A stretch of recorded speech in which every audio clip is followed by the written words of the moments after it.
আমার বাবা মার অবদানটা আমার কাছে সবচেয়ে বেশি, তারপর সরোয়ার ইমরান স্যার আমাকে অনেক হেল্প করেছে। আমাকে বলতে পারেন রুবেল হোসেন হওয়ার পিছনে স্যারের অবদান অনেক বেশি। বর্তমান যারা ক্রিকেট খেলছে এদের সাথে যেন এর মানে কোনো অন্যায় বা ধরেন ক্রিকেট খেলে পারফর্ম করে যেন একটা ছেলে সুযোগ পায় জাতীয় দলে, একটা দুইটা ম্যাচ যেন খেলে বাদ না পড়ে যায় আর কি। নাহিদ রানা খুব ভালো একটা শেপে আছে, ও যদিও সুন্দর করে মেনটেনেন্স করতে পারে ইনশাল্লাহ আমাদের টিমের জন্য, প্রায় বাংলাদেশের জন্য নাহিদ রানা অনেক বড় একটা অ্যাসেট। বিশেষ করে যখন আমি ইন্ডিয়া টিমের সাথে খেলি তখন আমি বিরাট কোহলির উইকেটটা নেওয়ার জন্য আমার ভিতরে অল টাইম একটা ক্ষুধা কাজ করত। আপনার আসলে রুবেল থেকে রুবেল হোসেন হয়ে ওঠা, বাংলাদেশের এই যে পরিচিত একজন তারকা পেসার হয়ে ওঠার পিছনে আপনি কাকে ক্রেডিটটা দিতে চান? না, আমি তো ক্রেডিট তো ডেফিনেটলি আমার বাবা মাকে, বিশেষ করে আমার মাকে, কারণ সে আমাকে অনেক সাপোর্ট দিয়েছে, প্লাস তারপরে আমার বাবা আমাকে অনেক সাপোর্ট দিয়েছে। তো আমার বাবা মার দোয়া ছিল আমার কাছে। আর তার পাশাপাশি যেহেতু আমি ছোটোবেলা থেকেই ক্রিকেট খেলি, তো এটার প্রতি আমার অন্যরকমের একটা ঝোঁক ছিল আর কি। মানে ক্রিকেট এনিহাউ মানে এমন হয়েছে যে স্কুল ফাঁকি দিয়ে আমরা অনেক জায়গায় ক্রিকেট খেলতে গেছি আর কি। এটা একবার দুইবার না, অনেক হয়েছে আমার জীবনে। তো স্কুল ফাঁকি দিয়ে ধরেন আমরা বিভিন্ন জায়গায় খ্যাপ খেলতেও গিয়েছি আর কি, এগুলো আমি করতাম। তো ক্রিকেটের প্রতি আমার এরকমের একটা ভালোবাসা ছিল আর কি। আর তার পাশাপাশি ধরেন আমাদের ওই যে এক প্রেসার হান্ট হতো আর কি, প্রেসার হান্টের ওইখানে আমি পার্টিসিপেট করার পরেই তারপরে আমি সরোয়ার ইমরান স্যারের আমাকে প্রেসার হান্ট থেকে পিক করে, তারপর স্যারের হাত থেকে আমি আস্তে আস্তে আমি আন্ডার-19 ন্যাশনাল খেলি, তারপর একাডেমি খেলি, তারপর জাতীয় দলে আমি সুযোগ পাই, এই আর কি। তো আমার বাবা মার অবদানটা আমার কাছে সবচেয়ে বেশি, তারপর সরোয়ার ইমরান স্যার আমাকে অনেক হেল্প করেছে। আমাকে বলতে পারেন রুবেল হোসেন হওয়ার পিছনে স্যারের অবদান অনেক বেশি। রুবেল ভাই, একটা লম্বা ক্যারিয়ার ছিল, অনেক দিন জাতীয় দলের হয়ে খেলেছেন, অবসরটাও নিয়েছেন। এত লম্বা ক্যারিয়ারে শেষ করে কি কোনো আক্ষেপ আছে ক্যারিয়ার শেষে, নাকি আপনি আপনার ক্যারিয়ারটা নিয়ে হ্যাপি? না, আক্ষেপের আসলে ওরকমের, আমি তো এটা নিয়ে অনেকবার কথা বলেছি। আক্ষেপ আসলে আলহামদুলিল্লাহ ক্রিকেট খেলেছি দেশের হয়ে, যতটুকু আমি পেরেছি। আমি সবসময়ের জন্যই যখনই আমি ক্রিকেট খেলেছি, যখনই আমি মাঠে নামতাম, আমি আমার 100%-এর বেশি আমি চেষ্টা করতাম যে না, আমাকে ভালো করতে হবে। কারণ আমি এমন জায়গায় এমনভাবে আমি ক্রিকেটটা খেলতাম সবসময়ের জন্য যে আমার জন্য প্রত্যেকটা ম্যাচ ছিল আমার জন্য চ্যালেঞ্জিং। তো ওইভাবেই আমি মাঠে নামতাম, ওইভাবেই আমার প্রিপারেশনটা থাকতো প্রত্যেক ম্যাচের সময়। তো আক্ষেপের কথা আসলে এটা নিয়ে আমি অনেকবার কথা বলেছি, যেহেতু কালকে আমাদের পবিত্র ঈদুল আজহা, আমি আর এটা নিয়ে কথা বলবো না। আর এটা নিয়ে আমি আসলে আর কথা বলতেও তেমন একটা চাই না, কারণ এটা নিয়ে আমি অলরেডি কথা বলেছি অনেক। তো আক্ষেপে এখন আর ওইরকম কিছু নাই।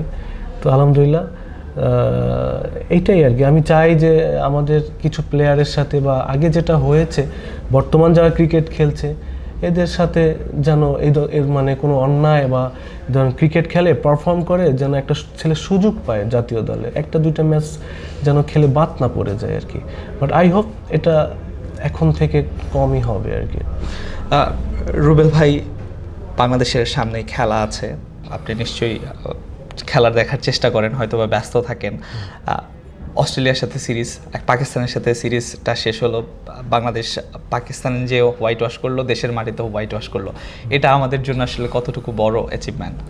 না, অবশ্যই এটা অনেক বড় একটা অ্যাচিভমেন্ট। কারণ আপনার পাকিস্তানের মাটিতে গিয়ে পাকিস্তানকে হারানো, আমাদের দেশের মাটিতে আমরা পাকিস্তানকেও হারাইছি। বাট পাকিস্তান খুব ভালো টিম, বিশেষ করে ওদের বোলিং লাইন আপটা শুরু থেকে ভালো, প্লাস হচ্ছে ব্যাটিংটাও ভালো। তো পাকিস্তান আমাদের এশিয়া মহাদেশের জন্য ভালো টিম। তো পাকিস্তান আর আমরা আলহামদুলিল্লাহ, আমরা যে কনফিডেন্স আমাদের প্লেয়ারদের ভিতরে এখন আছে, বিশেষ করে আমরা টেস্টে অনেক ভালো করছি ডে বাই ডে। তারপর টি-20তেও ভালো করছি, ওয়ানডেটা ভালো করছি আবার খারাপ করছি এরকমের। বাট ওয়ানডেটা আরেকটু আই হোপ, আমি জানি সবাই অনেক চেষ্টা করে ভালো করার জন্য, ম্যাচ জেতার জন্য। তো এইটাই আর কি। বাট আমরা বিশেষ করে টি-20 এবং আপনার টেস্ট ক্রিকেটে আমরা এখন খুব ভালো একটা শেপে আছি। তো এইটাই আর কি, এটা আমাদের জন্য। আর যেটা বললেন পাকিস্তানের সাথে আমাদের দেশের কন্ডিশনে, এটা আমাদের জন্য ভালো একটা অ্যাচিভমেন্ট। ভাইয়া, ঈদের পরপরই অস্ট্রেলিয়া আসছে, 3টা ওয়ানডে 3টা টি-20 খেলবে। সেই সিরিজটা বাংলাদেশের জন্য কতটুকু চ্যালেঞ্জিং হবে, যদিও আমাদের ঘরের মাটিতে খেলা? না, আমাদের হোম কন্ডিশনে যেহেতু খেলা, এটা আমি আশা করছি আমরা খুব ভালো করব ফার্স্ট অফ অল। আর অস্ট্রেলিয়া আমি যতটুকু জানি ভালো টিম আসতেছে। তো তো আমার কাছে আমাদের টিমটা, আমাদের যারা খেলছে এখন বর্তমানে সবাই পারফর্মার, সবাই ম্যাচ উইনার, এবং তারাও প্রুভ করতেছে, এবং আমরা টিম হিসাবে খুব ভালো একটা শেপে আছি। তো ইনশাল্লাহ আমরা যদি এটা যদি ধারাবাহিকভাবে ধরে রাখতে পারি, আমরা যদি সবাই নিজের রোলটা যদি আমরা যদি বুঝি এবং এটা যদি এক্সিকিউট করে আমরা যদি মাঠে আমরা যদি এটা যদি শো করতে পারি, তাহলে আমার কাছে মনে হয় অস্ট্রেলিয়ার সাথে আমরা ভালো কিছু হবে ইনশাল্লাহ। রুবেল ভাই, আপনি পেসার ছিলেন, এখন আমাদের দেশে সাম্প্রতিক সময়ে পেসাররা দারুণ করছে, যেরকম আপনারই ছোট ভাই নাহিদ রানা, তাসকিন ভাই, তারপর যারাই আছেন, শরীফুল ইসলাম, আপনি তো এখন তাদের দূর থেকে দেখেন, খেলাটা দেখেন, কাছ থেকেও যে মাঠে হয়তো দেখেন। এই যে যখন দেখেন যে আপনি একজন পেসার ছিলেন, আপনার ওই সময়টাতে আপনি যেমন করেছেন, এখন ছোট ভাইরা এসে কন্ট্রিবিউট করছে, তখন আসলে কেমন লাগে? এবং এই যে পেসাররা যারা আছে তাদের প্রতি আপনি অ্যাজ এ বড় ভাই হিসেবে মানে কোনো সাজেশন বা তাদের কি কোনো উইশ করতে চান কিনা? না, উইশের যেটা বললেন, উইশ আমার সারা জীবন ওদের জন্য থাকবে, ঠিক আছে? বিশেষ করে তাসকিনের সাথে আমিও খেলেছি, শরীফের সাথেও খেলেছি, নাহিদ রানার সাথে খুব অল্প দিন খেলেছি। তো ওরা সবাই জানে, ওদের সাথে আমার সবার সাথে কথা হয়, প্লাস আমি পার্সোনালি সবাইকে আমি অনেক পছন্দ করি, ঠিক আছে? তো ওদের জন্য সবসময় আমার উইশ থাকবেই। আর আলহামদুলিল্লাহ আমাদের পেস বোলিং সাইডটা সবাই খুব ভালো একটা শেপে আছে, বিশেষ করে নাহিদ রানা, তাসকিন, শরীফুল, এরা খুব ভালো একটা শেপে আছে, মোস্তাফিজ তো আছেই। তো ইনশাল্লাহ আমরা যদি এটা সামনে অস্ট্রেলিয়ার সাথে আমরা যদি ভালোভাবে এক্সিকিউট করতে পারি, অস্ট্রেলিয়ার একটা অবশ্যই টিম প্ল্যানিং থাকবে আমাদের, যেহেতু বড় টিম অস্ট্রেলিয়া।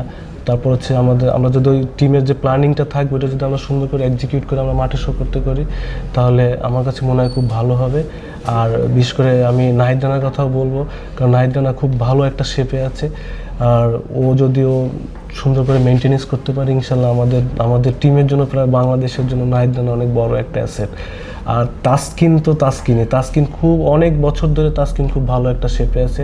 হয়তো তাসকিন অনেক বড় করে হাইলাইটেড হয় না, কিন্তু তাসকিন আপনি দেখবেন ও কিন্তু খুব ক্রুশিয়াল টাইমেও কিন্তু উইকেটগুলো ব্রেক থ্রু দেয়। এবং শুরুতে আমি অনেক ম্যাচ দেখতেছি, হয়তো আমি খুব কম খেলা দেখি, তারপর আমি দেখি ভালো টিম হলে আমি খেলা টিভির সামনে বসে যাই বা মোবাইলের সামনে থাকি। বাট আপনার হচ্ছে তাসকিন কিন্তু ইনস্ট্যান্ট শুরুতে ব্রেক থ্রু দিচ্ছে, এটা কিন্তু আমাদের জন্য খুবই ভালো একটা সাইট। এবং তাসকিনের এটা কিন্তু হয়তো বা অনেক ভালোভাবে হাইলাইটেড হয় না, বাট তাসকিন কিন্তু চ্যালেঞ্জিং বলার, বুঝছেন? ও আমার তাসকিন যেন সবসময়ের জন্য উইশেস থাকবে ওর জন্য, ইনশাল্লাহ যেন সবসময় সুস্থ থাকে। ভাই, আপনি তো মানে আমাদের দেশের যারা পঞ্চপাণ্ডব আছে তাদের সাথে খেলেছেন, মাশরাফি ভাই, তামিম ভাই, সাকিব ভাই, রিয়াদ ভাই, মুশফিক ভাই, আপনি ছিলেন। ওই টিমটা যখন ছিল আমরা সবাই মানে একটা ভালো শেপে ছিল, আপনারা অনেক ম্যাচ জিতছিলেন। এবং বিশেষ করে আপনার কথাটা যদি মানে চিন্তা করা হয়, যে ওই যে ইংল্যান্ডের সাথে ওই ম্যাচটার কথা চিন্তা করলেই সবার আগে আপনার কথাটা মাথায় আসে। তো ওই সময়টাতে ওই টিমটা আপনারা যখন খেলেছেন, মানে ওই টিমটাকে মিস করেন কিনা, বা ওই টিমের যে বন্ডিংটা ছিল, সবাই সবার প্রতি একটা মানে আশা থাকতো যে হয়তো বা কেউ না কেউ ম্যাচ জিতিয়ে দিবে, ওই মেমোরিজগুলো আসলে মনে পড়ে কিনা? এবং ওই ম্যাচটাতে স্পেশালি আপনি যখন এইভাবে বাংলাদেশকে জিতিয়েছেন, পার্সোনালি নিজের কাছে কেমন লাগছিল?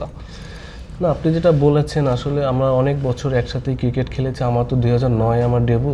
তো আমি বড় ভাইদের সাথে যারা ছিলেন আমাদের সাথে, তো তাদের সাথে অনেক বছর আমরা একসাথে খেলেছি। ইনশাল্লাহ এটা আমার জন্য অনেক একটা গর্বের বিষয়।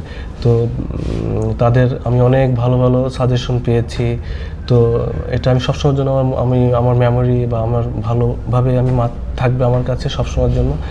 এবং তাদের কাছ থেকে যে এক্সপিরিয়েন্সগুলো আমাকে তারা শেয়ার করেছে, তাদের এক্সপিরিয়েন্সগুলো হয়তো এটা আমার জন্য অনেক বড় কিছু ছিল।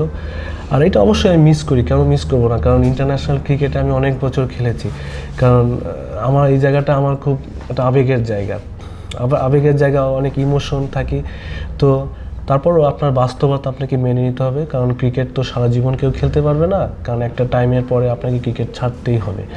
আর যেহেতু আমরা পেস বোলার, আমাদের ক্যারিয়ার থাকে খুবই শর্ট, হয়তো স্পিনার ব্যাটসম্যানদের ক্যারিয়ারটা একটু লম্বা হয়। আর তারপর আমি আলহামদুলিল্লাহ যতদিন আমি দেশের হয়ে খেলেছি, আমি এইটা নিয়ে স্যাটিসফাই। আর হচ্ছে আর কোন প্রশ্ন ছিল ভাই? মানে তাদেরকে মিস করেন কিনা, ওইটাই ছিল। এইটাই তো বললাম, অবশ্যই মিস করি আমি তাদেরকে।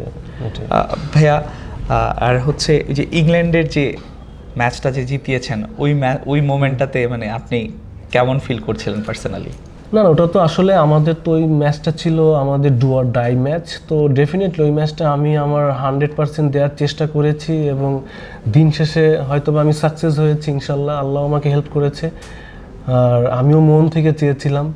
তো অবশ্যই ওই ম্যাচটা আমার হয়তো বা সবসময়ের জন্যই দেখেন আমাকে লাস্টে আমাকে এত সুন্দর একটা সেলিব্রেশন করলো ক্রিকেট বোর্ড। তো তখনও কিন্তু ওই ম্যাচের কথাই বলছে এবং সমস্ত জার্নালিস্ট যারা ছিলেন স্পোর্টসের সবাই কিন্তু ওই ম্যাচের কথাই বলছিল। বাট এই ম্যাচটা আসলে সবসময় বলবেই, কারণ এমন একটা ম্যাচ ছিল যে নয় আমরা কোয়ার্টার ফাইনাল খেলেছি, তারপর আবার বড় একটা টিমের সাথে, ইংল্যান্ডের সাথে। তো এটা আমার জীবনে একটা অন্য রকমের একটা মেমোরি, এটা আমার সারা জীবন যতদিন আমি বেঁচে থাকবে এটা আমার কাছে অন্যরকম মেমোরি হিসেবেই থাকবে এবং এটা আমার কাছে একটা গর্বের জিনিস থাকবে। হয়তো বা আমার ছেলেও হয়তো বা এটা নিয়ে ও হয়তো এই গর্বে হয়তো ও সামনে এটা উপলব্ধি করতে পারে আর কি। ভাইয়া, রুবেল হোসেনের কখনো কি এরকম হয়েছে যে বোলিংয়ের ক্ষেত্রে যে এই ব্যাটারটার সামনে আমি একটু আনকমফোর্টেবল ফিল করছি, বা এরকম কোনো ব্যাটসম্যান আছে যাকে আপনি একটু শেকি ফিল করতেন?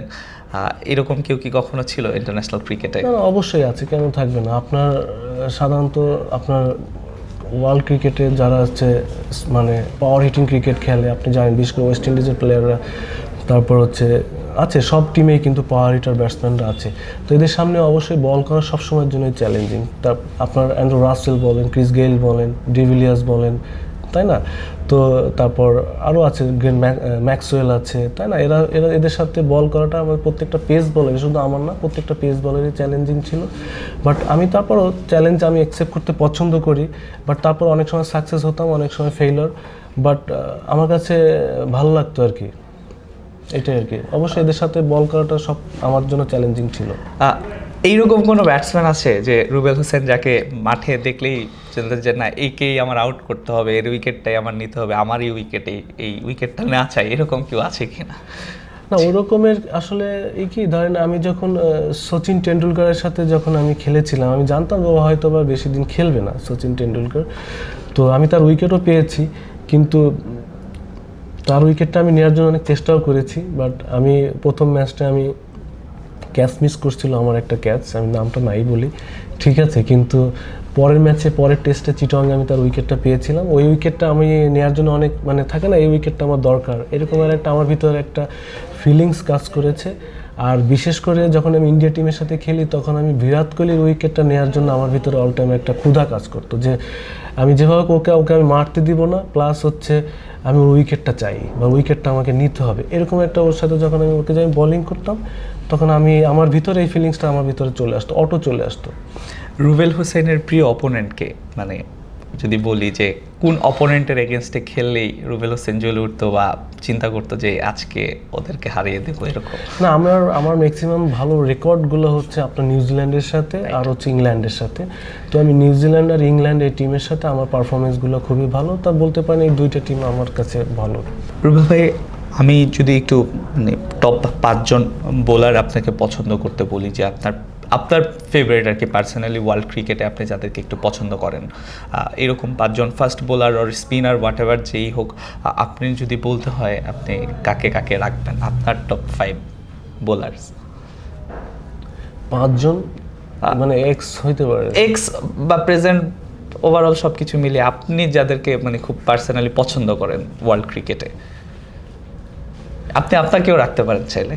না আমাকে কি, আমার তো ফেভারিট আমার খুবই ফেভারিট দুইজন পেস বোলার।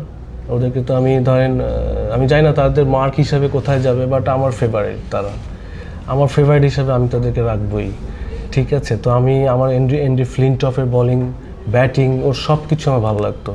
তারপর লাসিথ মালিঙ্গা, তারপর ব্রেডলি, 3টা হয়েছে, ব্রেডলি, ওয়াসিম আকরাম 4টা, আর একটা জাসপ্রীত বুমরা।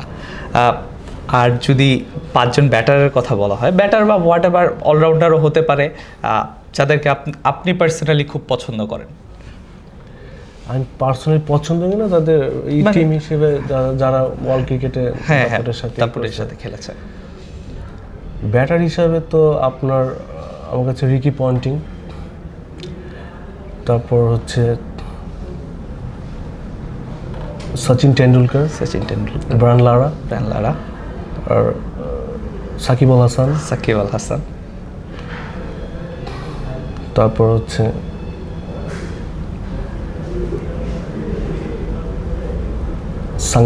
সাঙ্গাকারা। ভাইয়া, যেহেতু সামনে বাংলাদেশের সিরিজ টিরিজ আছে, তারপরে হচ্ছে সব কিছু মিলিয়ে বাংলাদেশ দলও দুর্দান্ত করছে, আপনার কাছ থেকে তাদের বাংলাদেশ ক্রিকেটের কি মেসেজটা থাকবে, এবং আপনার আসলে ভবিষ্যৎ চিন্তাভাবনা আছে কি না বাংলাদেশে কোচিংয়ে আসা বা বাংলাদেশ ক্রিকেটের সাথে কানেক্টেড থাকা, এই জিনিসটা একটু জানতে চাই। না, আমি তো কোচিং এটা নিয়ে আমি এখনও করিনি, বাট আমি ইনশাল্লাহ আমি দেখি লেভেল যে কোচিংয়ের যে লেভেল 1, 2, 3 এগুলো আছে, বাট এটা আমি ইনশাল্লাহ আস্তে আস্তে করব। আর ক্রিকেটের সাথে আমি ইনশাল্লাহ থাকতে চাই, এটা আমি আগেই বলেছি। আমি যে ক্রিকেটের সাথে, যেহেতু ক্রিকেট আমার সব কিছু, আজকে ক্রিকেট খেলি দেখেই আপনি আপনার ইন্টারভিউটা নিচ্ছেন, ক্রিকেট না খেললে আপনি আমাকে চিনতেনও না। তো আমি ক্রিকেটের সাথেই থাকতে চাই, আর দেখি কোথায় থাকলে ভালো হয়, ওইটা আমি সময়ের সাথে সাথে এটা আপনারা জানতে পারবেন।